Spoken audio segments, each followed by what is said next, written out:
Bienvenidos a un devocional más que estamos estudiando con el libro de Primera de Corintios. Estamos en el capítulo 15, saben, solamente tiene capítulo 16, es decir, estamos pronto a terminar todo este libro y ha sido realmente de mucha bendición. El título para este devocional es Cristo. Cristo se levantó de los muertos.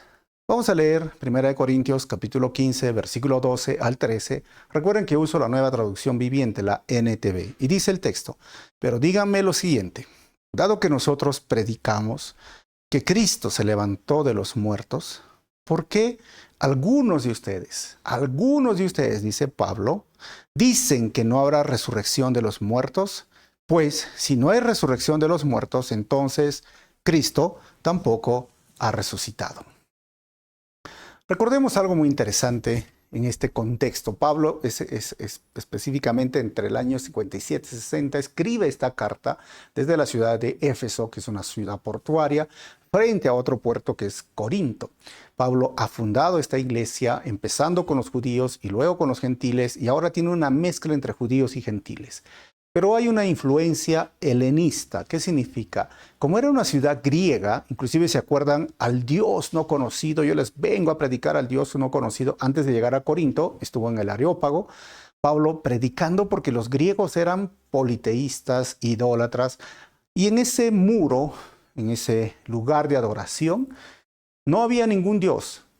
Y decía al Dios no conocido. Es decir, por si nos falta un Dios, bueno, le damos una ofrenda al Dios que, cualquier Dios, ¿no?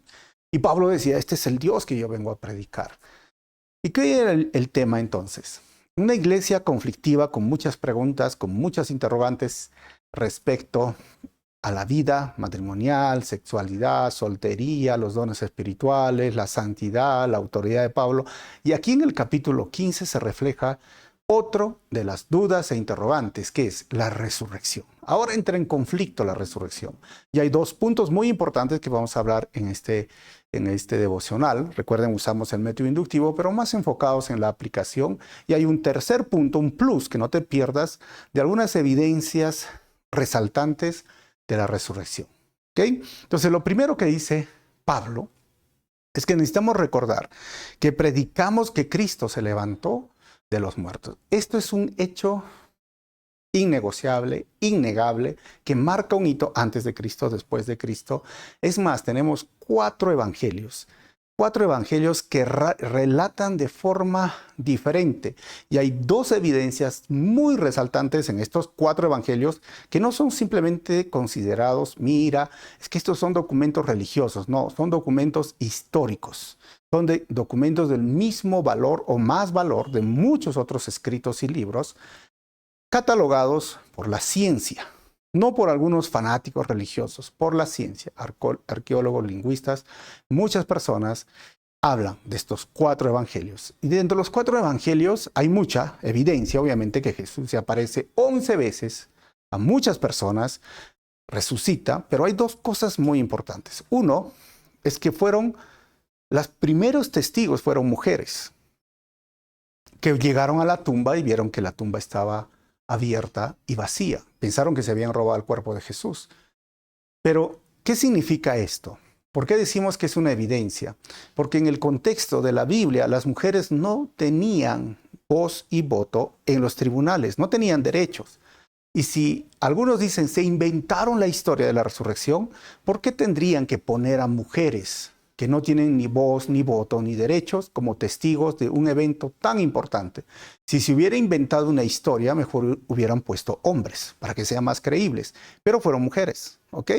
Y lo segundo es que Mateo y otros evangelios nos habla de que los líderes religiosos, este sumo sacerdote y los demás que llevaron injustamente a un juicio a Jesús para que las autoridades romanas lo castiguen y lo maten como peor y vulgar ladrón a nuestro Señor en una cruz, porque solamente los ladrones, los vulgares ladrones, los enemigos del Estado eran crucificados. Era la muerte más humillante, más degradante, llena de torturas y de dolor que hacían a personas que ya eran lo más bajo de la sociedad. Así lo humillaron al Señor. Cuando ellos vieron el testimonio de los soldados, también dijeron que vino un terremoto, la tumba se abrió, no está el cuerpo de Jesús. ¿Sabes cuál es la segunda? Sobornaron a los soldados, les dijeron, no les digan nada. Yo digo, ¿por qué tendrían que sobornar si era una mentira? Mejor no hubieran hecho nada. No, tuvieron que sobornar para que mientan. Por eso es el soborno, ¿no? A los jueces.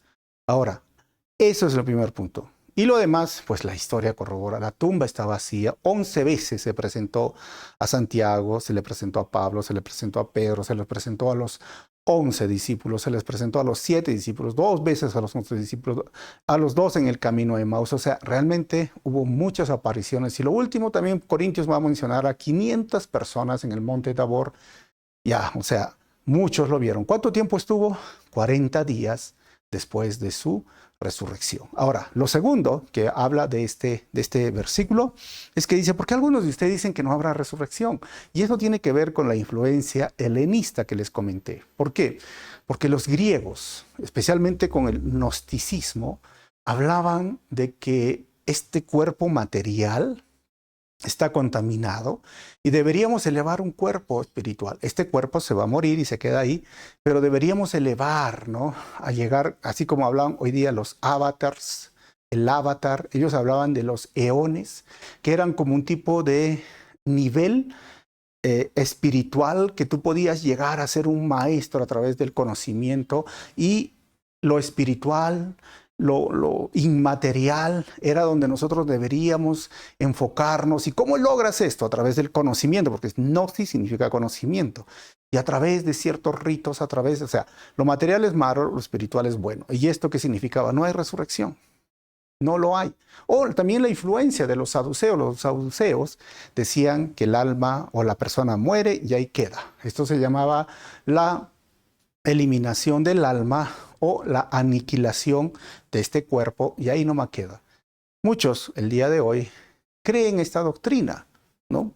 Por ejemplo, los testigos de Jehová, algunos adventistas creen que no van a resucitar, se queda ahí, sino van a pasar el juicio investigativo de Elena White que menciona, que tiene que ver con el cuarto mandamiento y muchas otras normas que la iglesia del séptimo día ha puesto, igual los testigos, igual los mormones, o sea, no creen que hay resurrección.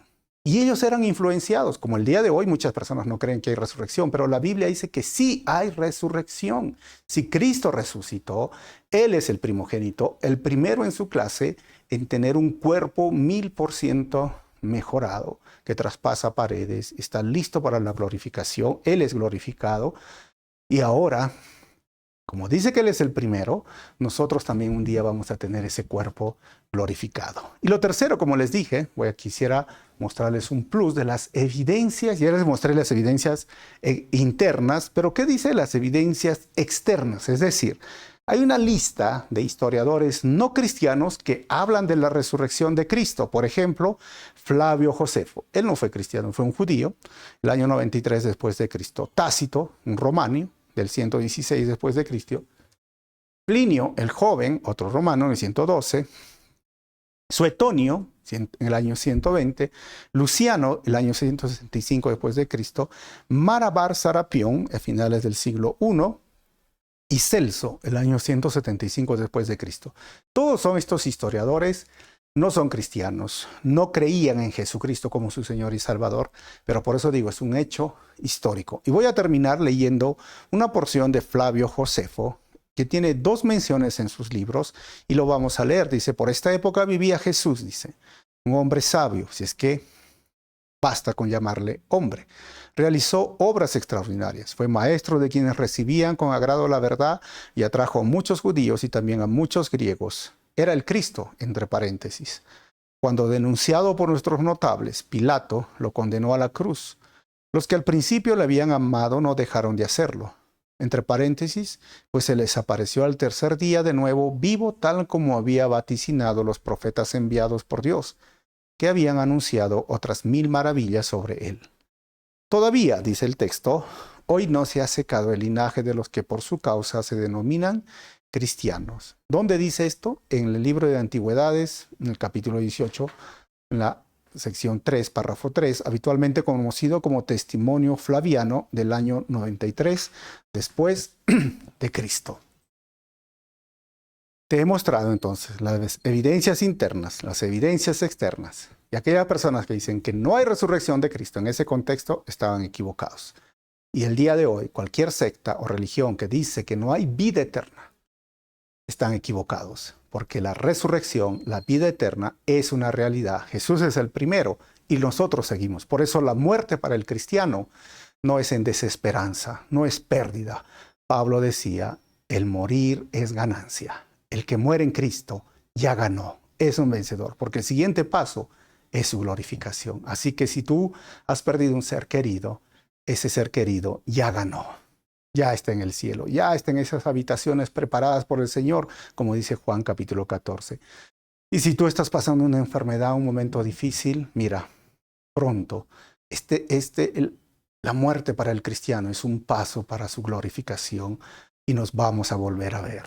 Y recuerda esto, hermanos, un día nos volveremos a encontrar con nuestros seres queridos y estaremos por toda la eternidad, por todos los siglos de los siglos, y tendremos tiempo para ponernos al día. Mantengámonos firmes y fieles hasta el día que el Señor nos lleve. Persevera, hermanos. Nos vemos en el próximo devocional.